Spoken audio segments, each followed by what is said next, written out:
on time. So welcome everyone at 6 o'clock. Since this is a special meeting with just one issue, I'm going to go ahead and dispense of the formalities that we normally do prior to the meeting and go ahead and call the meeting to order. Madam Clerk, can we get a roll call?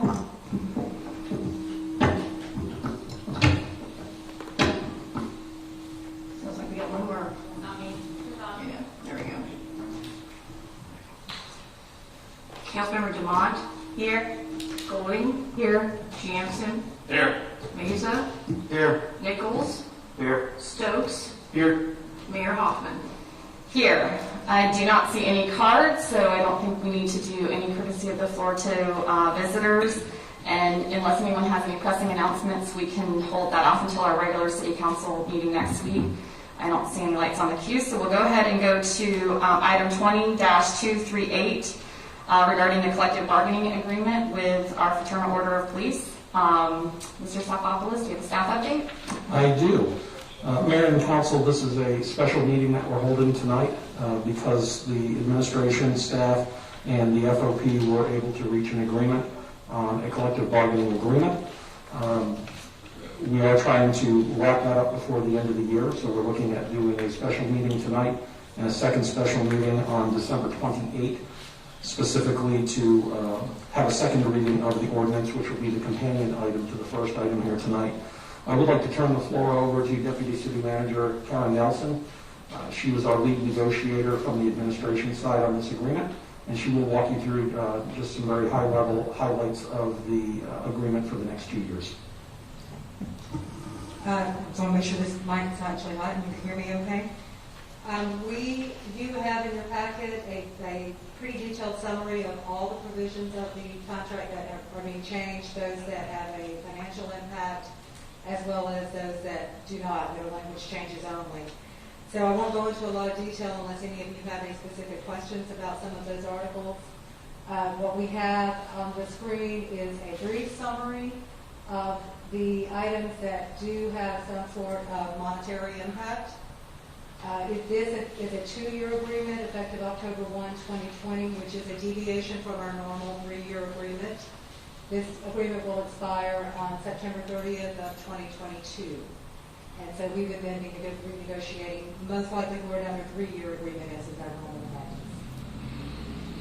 For wages, in this contract that you're approving tonight, in year 1, we have an increase of 2% over fiscal year 2022 to pay plan. That means on October 1, the entire pay plan will be adjusted by 2%. In addition to that, we are continuing our current pay plan where the employees are eligible for a 2 to 3% annual increase on their anniversary date, depending on merit. Year 2 of the contract includes an increase of 1% over year 1, with, again, a continuation of the 2 to 3% merit increases. We have added to this contract special assignment pay for the 4 special teams. It's a flat amount per pay period as long as those individuals are assigned to that team. We've also added pay for field training coordinator to receive 5% when there is an active assignment of a trainee in the program. We currently offer a 10% premium to the field training officer when they are actively training a new recruit. This will provide an additional 5% for that sergeant that oversees the program during that same time frame. Emergency management pay is also a new provision. That applies to events that happen here in our jurisdiction. Most often that winds up being a hurricane. But it could be any other emergency event that the city manager declares in a period of emergency operations. During those times, we will pay time and a half for all active hours for the employees who are actively working during that period. And if they are quartered, if they are required to sleep at a city facility or a city authorized facility, if we have to secure a facility somewhere else, then they will be paid a straight time while they're resting. This also applies to situations where our employees, our officers, might be deployed to assist another agency outside of the Duval, Nassau, St. Johns County area. during that time frame, the pay provisions would be the same. They would be paid time and a half for active hours. They would be paid straight time if they're resting at the assigned location.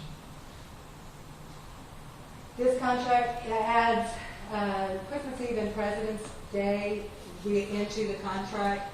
Christmas Eve we adopted last year. That was already included in the budget. President's Day is a new holiday this year. Council adopted the ordinance in September, October, just a couple of months ago. So we are incorporating that. We did include in the increase schedule an additional amount for the President's Day holiday because, again, that was not included in the budget.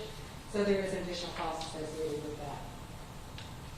For retirement, the ordinance that we're presenting to you tonight provides a buyback provision for officers to buy back 3 years of prior police officer or military service. There's no cost to the city associated with that. The employee will bear the full actuarial cost. Does anybody have any questions on any of those provisions? The cost summary is here. You can see the annual cost for the wage increase in fiscal 21 and 22, and then the annual special pay cost, the holiday cost for President's Day only. And so the total increase in annual cost over the 2-year period is the $749,948.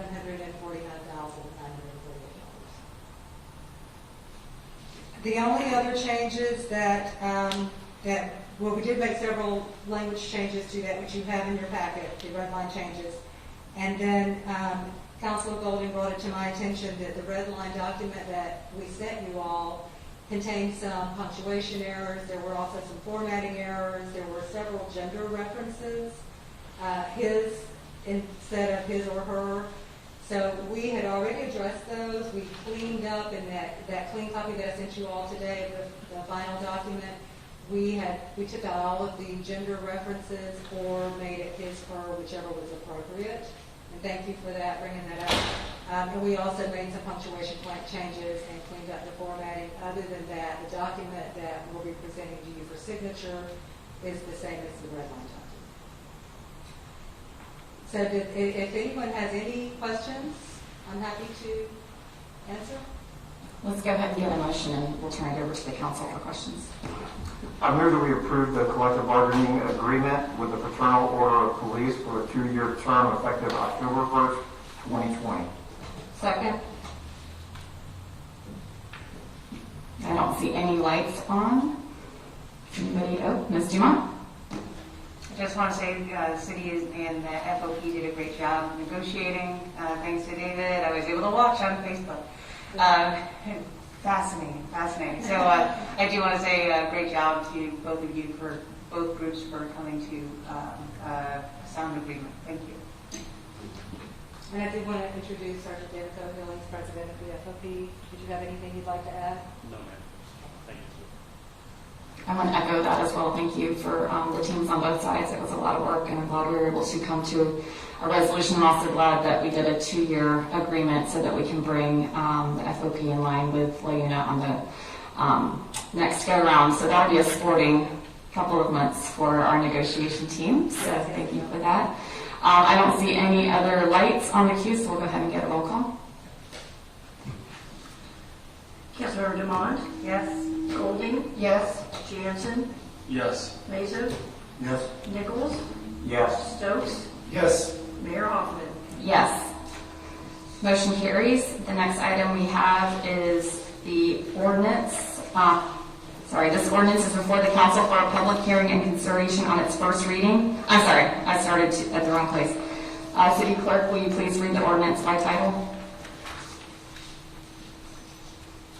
An ordinance of the City of Jacksonville Beach, Florida, to amend Chapter 2, Article 5, Division 6, Police Officers Retirement System, to correct an omission in Section 2-163.30B, and to add a new Section 2-163.4D for purchase of accredited service for prior military or police service, providing for legislative findings, repeal of conflicting ordinances, severability, codification, and an effective date. Okay, now this part.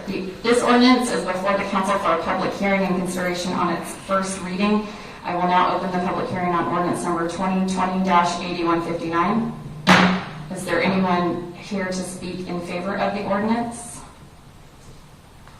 Is there anyone who would like to speak against the ordinance? I will now close the public hearing. Does anybody have the motion in front of them? Would you please read the motion for us? I move that we approve ordinance number 2020-8159 on the first reading, amending the City Code of Ordinances, Chapter 2, Article 5, Division 6, Police Officers Retirement System, and schedule a second reading for December 28, 2020. Second. There's a motion and a second. Is there any discussion by the council? Seeing none, roll call vote. Councilmember Golding? Yes. Jansen? Yes. Mesa? Yes. Nichols? Yes. Stokes? Yes. Demont? Yes. Mayor Hoffman? Yes. Motion carries, and that is the final order of business for today's meeting. Thank you so much. This meeting is adjourned. Here it is.